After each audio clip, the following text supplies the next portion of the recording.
കഴിഞ്ഞ രണ്ട് മാച്ചിലും കളിച്ച രാജസ്ഥാൻ ടീമിനെയല്ല നമ്മളിന്ന് കളിക്കളത്തിൽ കാണാൻ സാധിച്ചത്. കളി ജയിക്കണമെന്ന ഒരു ആവേശം രാജസ്ഥാനിലുണ്ടായിരുന്നു. പല കാര്യങ്ങളും രാജസ്ഥാനിൽ മാറിയിട്ടുണ്ട്. ഇന്ന് CSKയുമായിട്ട് മികച്ച കളിയാണ് രാജസ്ഥാൻ പുറത്തെടുത്തത്. ഇപ്പോഴത്തെ കളി ജയിച്ച ശേഷം ക്യാപ്റ്റൻ റിയാൻ പരാഗ് വലിയ കാര്യങ്ങളാണ് പറഞ്ഞിരിക്കുന്നത്. പരാഗ് പറഞ്ഞ കാര്യമാണ് നമ്മൾ ഇന്നത്തെ വീഡിയോയിൽ നോക്കുന്നത്. ഇതുപോലത്തെ IPL ന്യൂസിന് വേണ്ടി ചാനൽ മറക്കാതെ സബ്സ്ക്രൈബ് ചെയ്യൂ. ലാസ്റ്റ് ബോൾ വരെ ആവേശം നിറഞ്ഞ മത്സരമായിരുന്നു ഇന്നത്തേത്. പക്ഷേ അവസാനം CSK കളി തോറ്റു. ഇന്ന് രാജസ്ഥാൻ ജയിച്ച ശേഷം ക്യാപ്റ്റൻ പരാഗ് പറഞ്ഞത് ഇങ്ങനെയായിരുന്നു: എനിക്ക് ഒരുപാട് സന്തോഷമുണ്ട്. ആദ്യ രണ്ട് കളി തോറ്റപ്പോൾ ഞങ്ങൾ വിഷമത്തിലായിരുന്നു. എൻ്റെ ക്യാപ്റ്റൻസിയിലാണ് ടീം തോറ്റിരുന്നത്. അതുകൊണ്ടായിരുന്നു എനിക്ക് സങ്കടം. എന്നാൽ ഇപ്പോൾ ഞങ്ങൾ തിരിച്ചു വന്നിരിക്കുകയാണ്. ഇന്നത്തെ മത്സരത്തിൽ ക്രെഡിറ്റ് കൊടുക്കേണ്ടത് സഞ്ജുവിനാണ്. സഞ്ജുവാണ് എനിക്ക് ഒരുപാട് കാര്യങ്ങൾ പറഞ്ഞു തന്നത്.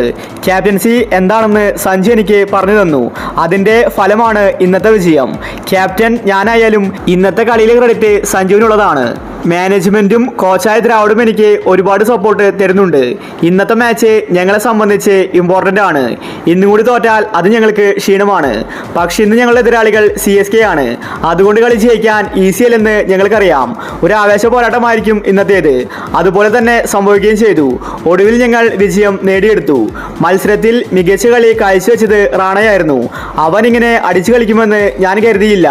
ടീമിൻ്റെ നട്ടെല്ല് റാണ തന്നെയാണ്.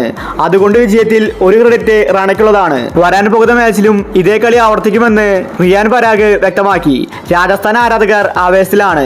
രണ്ട് കളി തോറ്റ രാജസ്ഥാനാണ് ഇപ്പോൾ ജയിച്ചിരിക്കുന്നത്. അതും മികച്ച എതിരാളിയായ CSK ടീമിനെതിരെ. ധോണി അവസാനം വരെ പൊരുതി നോക്കി. എന്നിട്ടും രാജസ്ഥാനെ തോൽപ്പിക്കാൻ സാധിച്ചില്ല. അത്രയ്ക്ക് മികച്ച ബൗളിംഗ് ആണ് രാജസ്ഥാൻ ഇന്ന് പുറത്തെടുത്തത്. റിയാൻ പരാഗ് എടുത്ത ആ ക്യാച്ചും കളിയിലെ ടേണിംഗ് പോയിന്റ് ആയി.